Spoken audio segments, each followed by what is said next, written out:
बाबा जी और हुजूर जी की प्यारी साध संगत जी, राधा स्वामी जी, बहुत बड़ी गुड न्यूज़ सामने आ चुकी है और बाबा जी बहुत जल्द डेरा ब्यास पधार रहे हैं।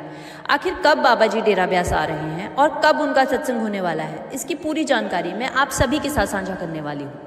पिछले 2 महीनों से जिन भाई बहनों को बाबा जी के दर्शनों का इंतजार था, उनके लिए अब बहुत बड़ी खुशखबरी सामने आई है। इसीलिए डेरा ब्यास, लुधियाना, जालंधर, अमृतसर और आसपास में रहने वाली पूरी संगत को अभी से अलर्ट कर दीजिए, क्योंकि आपके लिए यह सुनहरा अवसर आने वाला है। पूरी बात ज़रूर सुनिएगा और बहुत ध्यान से सुनिएगा, क्योंकि ऐसा मौका बार बार नहीं मिलता। शुरुआत में आप सभी से एक ही निवेदन है कि कमेंट बॉक्स में राधा स्वामी लिखना ना भूलिएगा और अपने शहर का नाम भी ज़रूर लिखिएगा।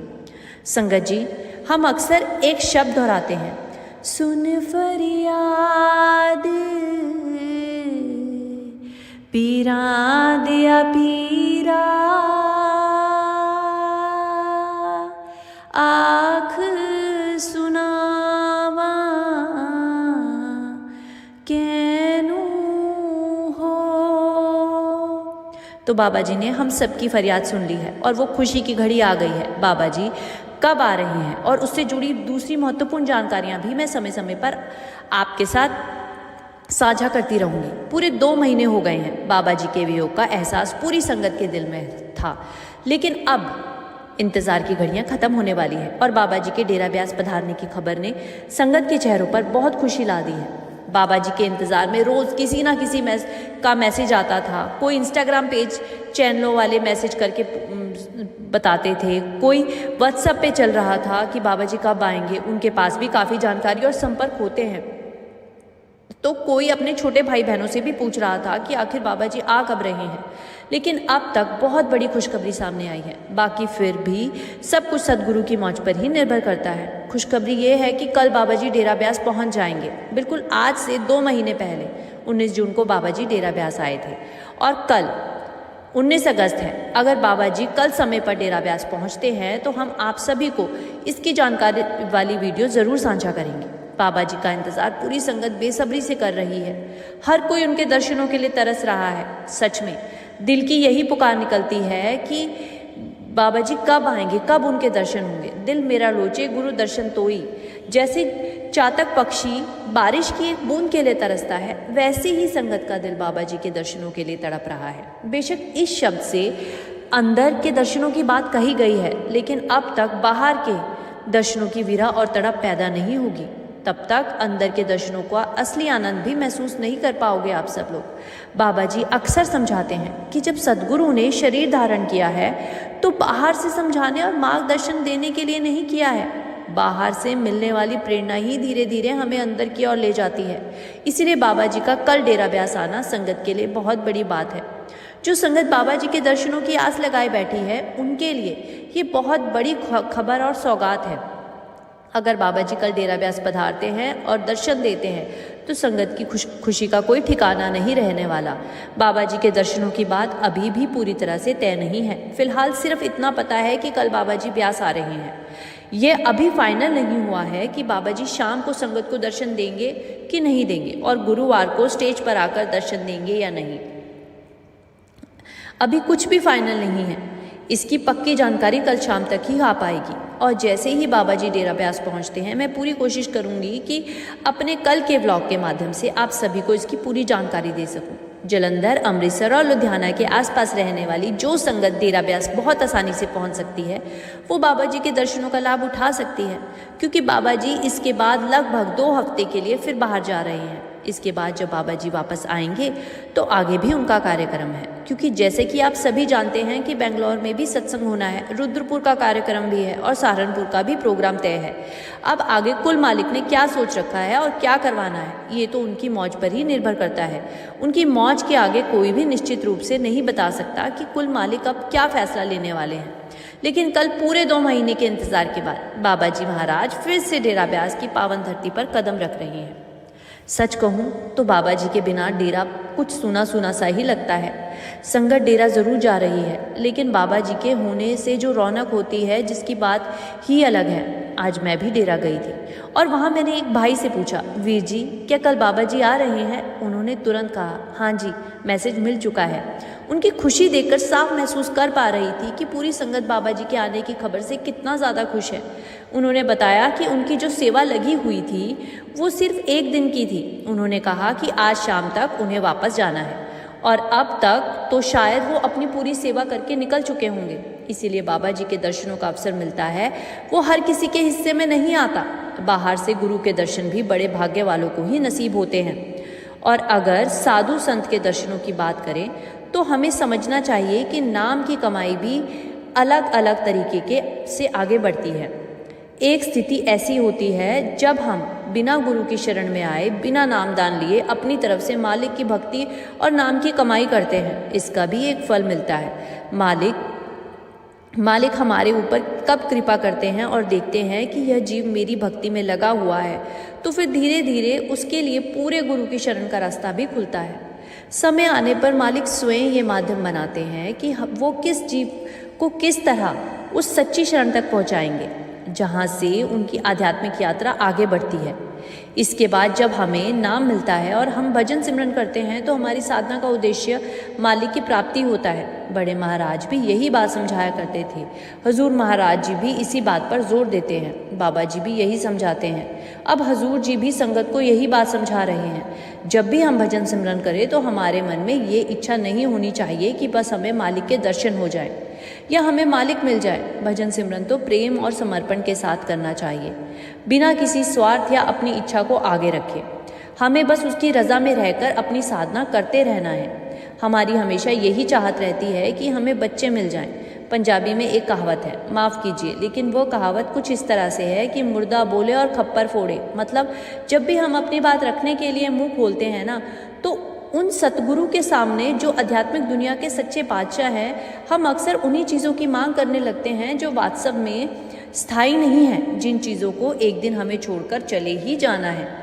हम उन्हीं चीज़ों को पाने की इच्छा करते हैं। महाराज जी अक्सर एक बात समझाया करते थे। वो कहते थे कि किसी के बच्चे नहीं होते तो वो बहुत दुखी हो जाता है और मंदिरों में जाकर माथे टेकने लगता है, फिर गुरुद्वारों में जाकर और प्रार्थना करता है, मालिक हमें एक बच्चा दे दीजिए। हमारे घर बच्चा नहीं है, लेकिन दूसरी तरफ किसी के पास बच्चे होते हैं और वही बच्चे उनके लिए परेशानी का कारण बन जाते हैं। बच्चा बीमार हो जाए, कोई तकलीफ़ आ जाए या मालिक उस बच्चे को अपने पास बुला ले तो हम फिर दुखी हो जाते हैं। जिस चीज़ को हम पहले से अपने दुख का कारण समझ रहे थे, वही बाद में हमारे दुख की वजह भी बन जाती है। महाराज जी इसी बात को समझाते हुए कहते हैं कि यही माया है, इसे इल्यूजन यानी भ्रम कहा जाता है। हम जिस चीज़ को सच और स्थायी समझते हैं ना, वो वास्तव में वैसी होती नहीं है। जैसे रात को जब हम सो जाते हैं और हमें कोई सपना आता है तो सपने के दौरान वो सब कुछ हमें बिल्कुल वास्तविक ही लगता है, लेकिन जैसे ही हमारी आँख खुलती है ऐसा एहसास होता है कि वो तो सिर्फ एक सपना था। बाबा जी भी अक्सर उसी उदाहरण के माध्यम से हमें समझाते थे कि संसार और हमारी बहुत सी इच्छाएं भी कुछ हद तक उसी सपने की तरह है। जब तक हम इसमें रहते हैं हमें सब कुछ बिल्कुल सच दिखाई देता है, लेकिन असली सच्चाई इससे कहीं अलग है। हमारा जो सबकॉन्शियस माइंड होता है ना, उसमें दिन भर की हमारी गतिविधियां और सोच धीरे धीरे जमा होती रहती है। हम दिन भर दुनिया में जिस तरह रहते हैं, जो देखते हैं, सुनते हैं, जिन बातों के बारे में सोचते हैं, वही सब हमारे मन की अवस्था में कहीं ना कहीं बैठ जाता है। फिर रात को सोते समय वही बातें सपनों के रूप में सामने आने लगती है।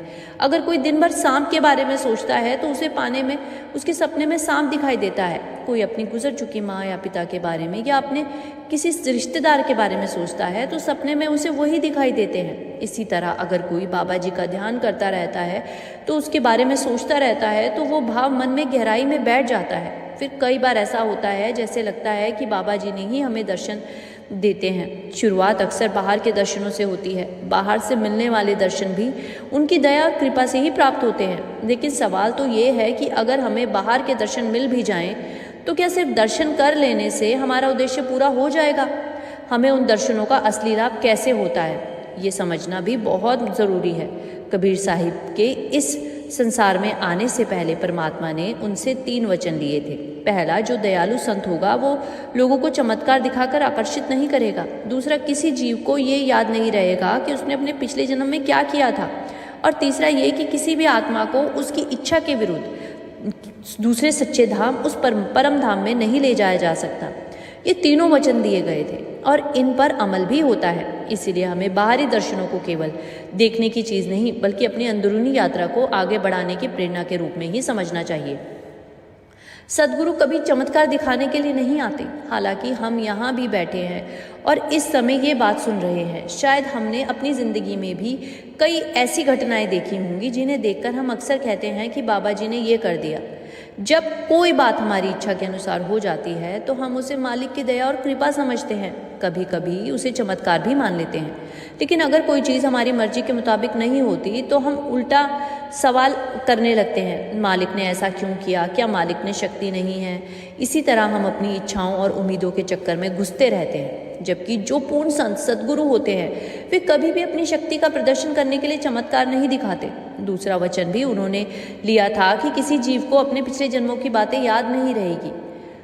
हम सब यहीं बैठे हैं और जब भी हमें अपने कर्मों के हिसाब के मुताबिक फल भुगतना पड़ता है तो मन में एक ही सवाल आता है, आखिर मैंने ऐसा कौन सा कर्म किया था जिसकी वजह से मुझे इतने दुख सहने पड़ रहे हैं। लेकिन यही हम फिर उसी भ्रम में उलझते जा रहे हैं। हम अपने मन की एक अलग दुनिया बनाते जा रहे हैं। हम सोचते हैं कि हम ऐसा करेंगे फिर वैसा होगा, उसके बाद हम कहेंगे कि, और पूरी दुनिया जिंदगी की योजना अपने हिसाब से बनाने लगते हैं। महाराज जी अक्सर समझाया करते थे कि ये हमारी बनाई हुई प्लानिंग है, लेकिन मालिक ने क्या योजना बनाई है ये कौन जान सकता है। हमें तो ये भी नहीं पता कि मृत्यु किस पर आकर हमारे दरवाजे पर दस्तक दे जाए। देखिए, जब तक हमारे भीतर ये भ्रम और अपनी बुनाई हुई धारणाएं पूरी तरह खत्म नहीं होंगी तब तक हम सच्चाई को सही रूप से समझ नहीं पाएंगे।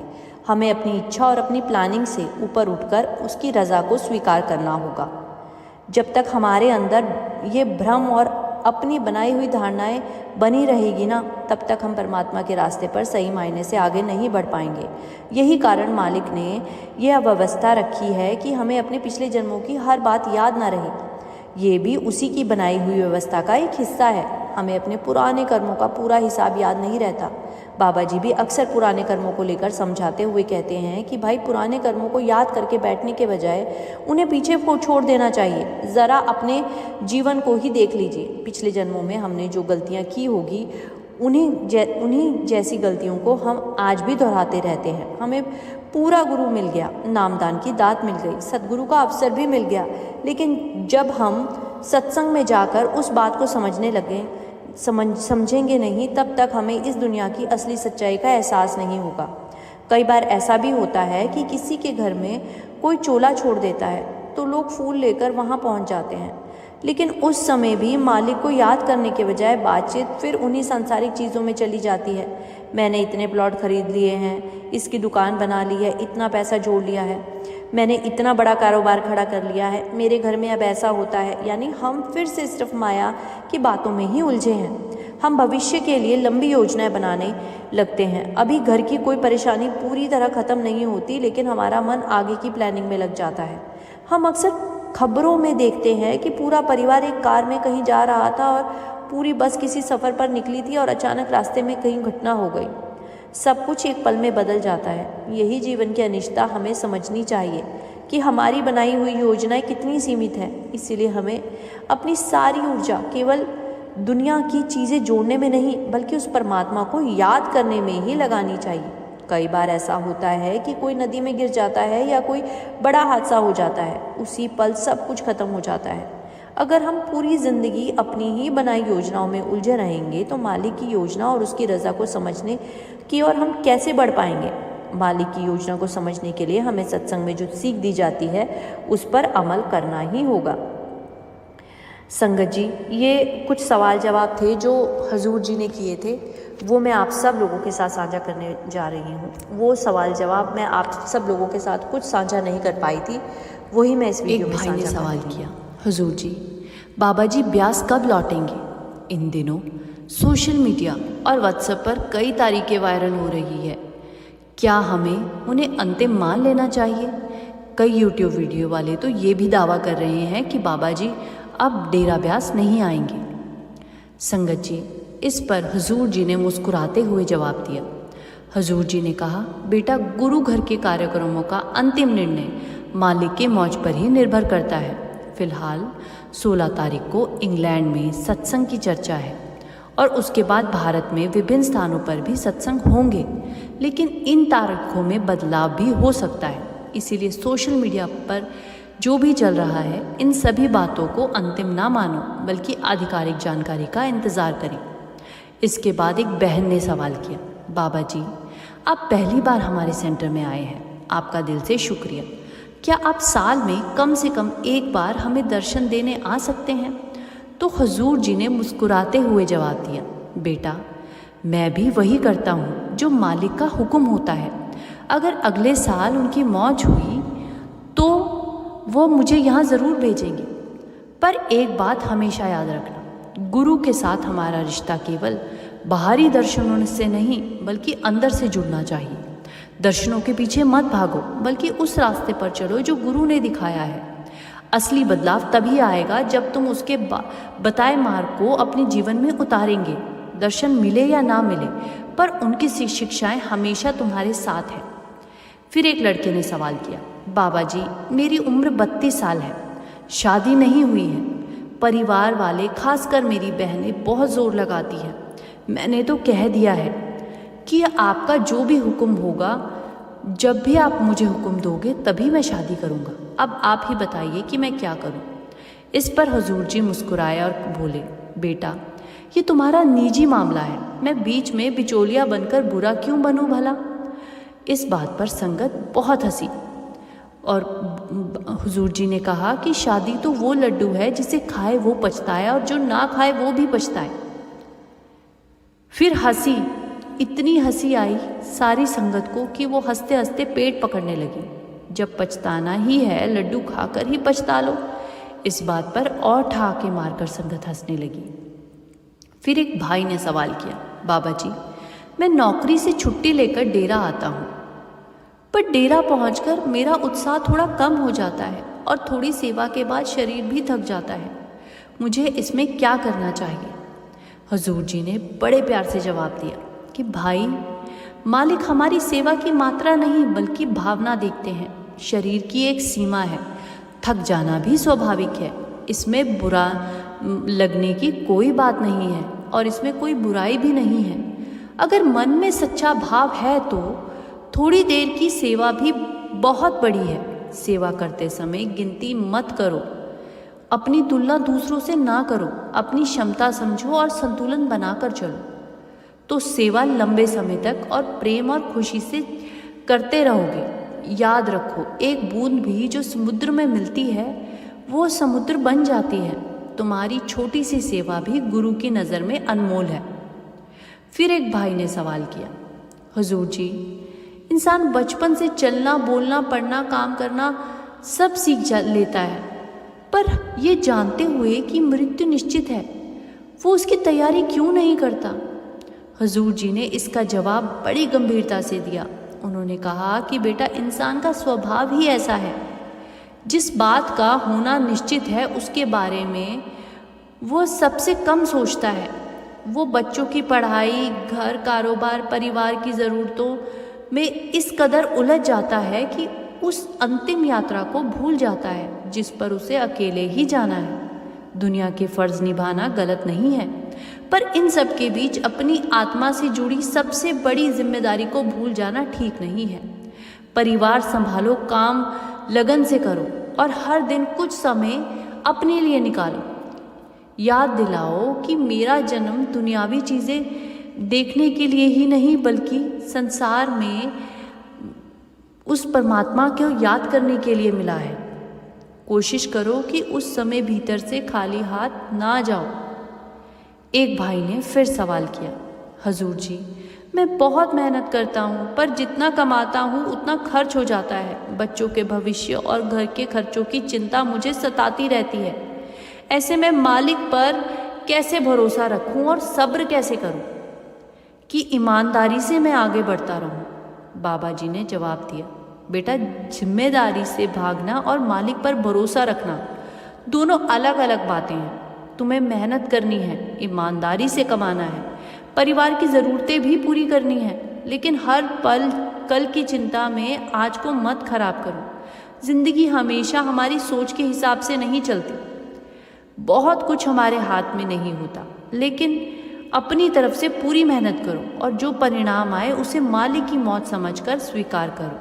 अगर तुम्हारे घर में रोटी है और स्वस्थ बच्चे हैं और काम करने की ताकत है तो उस महिम शक्ति का शुक्र करो। चिंता से समस्या कम नहीं होगी, लेकिन भरोसा तुम्हें उसका सामना करने लायक बना देगा। इसके बाद एक लड़के ने सवाल किया, हुजूर जी, हम गुरु के रास्ते पर चलना चाहते हैं पर रोज़ इतनी गलतियां करते हैं, गुस्सा करते हैं, बुरे विचार, गलतियां होती रहती है। गुस्सा, बुरे विचार, पछतावा ये हर समय मेरे साथ रहता है। क्या मैं गुरु के योग्य नहीं हूँ? तो हुजूर जी ने इस बात पर जवाब दिया, बोला, बेटा अगर इंसान से गलतियां होना ही बंद हो जाए तो सुधार की ज़रूरत ही क्या रहेगी। गलती को देखकर निराश मत हो, उससे सीखो। गुस्सा आए तो अपनी बार संभलने को कोशिश करो। बुरे विचार आए तो उन्हें पकड़कर मत रखो, ध्यान हटाओ। ये मत सोचो कि मैं ऐसा ही हूँ। इंसान कोशिश करे तो बदल सकता है। गुरु के रास्ते का मतलब एक दिन में परिपूर्ण होना बिल्कुल नहीं है। हर दिन कल से थोड़ा बेहतर बनना है। गलती पर सच्चा पछतावा रखो, उन्हें दोहराने से बचो और भजन सिमरन से रिश्ता मत तोड़ो। यही सच्चा रास्ता है। तभी एक भाई ने और सवाल किया, हुजूर जी, परेशानी में बहुत अरदास करते हैं पर जब वो दूर नहीं होती तो विश्वास भी डगमगाने लगता है, ऐसा क्या करें? हुजूर जी ने फिर इस पर जवाब दिया कि बेटा ये ज़रूरी नहीं है कि अरदास का जवाब वैसे ही मिले जैसा तुम चाहते हो। मालिक तुम्हारी बात सुनता है पर वह ये भी जानता है कि तुम्हारे लिए क्या अच्छा है। जैसे माता पिता बच्चे की हर मांग पूरी नहीं करते, इसका मतलब तो ये नहीं है कि मालिक उनसे प्रेम नहीं करता। वे जानते हैं कि क्या उचित है। इसी तरह मालिक तुम्हारी ज़रूरत और इच्छा में फ़र्क जानता है। अरदास करो, मेहनत करो और परिणाम उस पर छोड़ दो। जब यह भरोसा आ जाए कि हो जाएगा, उसकी मौत से होगा, तो शिकायतें कम और शुक्राना बढ़ने लगेगा। फिर एक सवाल एक बहन ने किया, बाबा जी, हम सत्संग में जाते हैं, भजन सिमरन करते हैं, पर घर में कोई नहीं मानता है इन्हें। मैं कोशिश करती हूँ कि मेरे घर वाले भी मेरे साथ चलकर सत्संग जाएं, भजन सिमरन भी करें, लेकिन उन्हें ये रास्ता कैसे समझाऊं? बाबा जी ने जवाब दिया, बेटा किसी पर ज़बरदस्ती मत करो, तुम खुद रास्ते पर चलती रहो और अच्छा बनकर दिखाओ।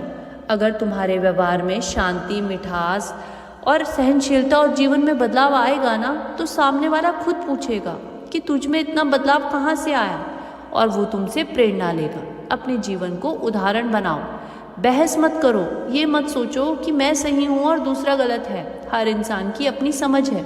तुम अपना काम करो, बाकी सब मालिक पर छोड़ दो। इसके बाद एक बहन ने सवाल किया कि हम अपनी ज़िंदगी में बहुत दुख देखते हैं, कभी पैसे की तंगी, कभी रिश्तों में खटास, कभी बीमारी। ऐसे में मन करता है कि सब कुछ छोड़कर भाग जाए। आप बताएं कि दुख का सामना कैसे करें? तो हुजूर जी ने जवाब दिया कि बेटा दुख इस जीवन का अंग है। जब तक शरीर है, दुख सुख की लहरें आती रहेंगी, पर याद रखो दुख तुम्हें कमज़ोर नहीं बल्कि गहरा बनाता है। अगर तुम उसे भजन सिमरन से जोड़ोगी तो सब दुख अपने आप भाग तो नहीं जाएंगे, लेकिन उस दुख को सहने की शक्ति तुम्हारे अंदर बढ़ जाएगी। दुख वो धूप है जो अंदर की पीड़ा को जलाकर भस्म कर देता है। सतगुरु की दया हमेशा उस पार ले जाती है।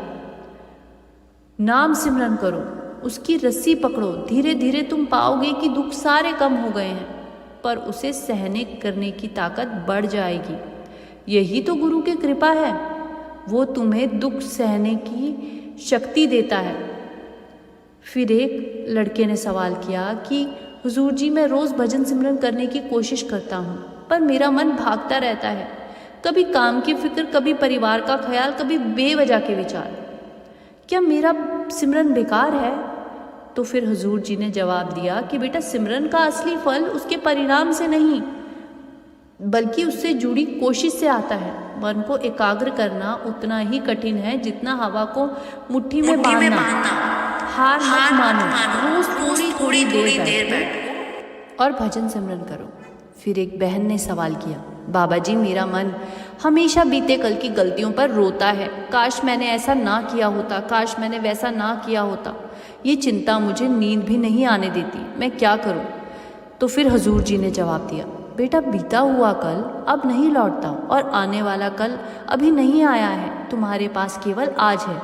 ये पल गलतियों के जाने के लिए नहीं है, उन्हें बार बार सोचने के लिए भी नहीं है। जब कल की बात आए तो उसे एक पत्ते पर लिखो और पानी में बहा दो। वो चला गया है। उसके बाद एक गहरी सांस लो और नाम का सिमरन करो। ये सोचो कि जैसे माँ बच्चे की गलतियाँ भूल जाती है, वैसे ही मालिक भी तुम्हारी गलतियों को भूल चुका है।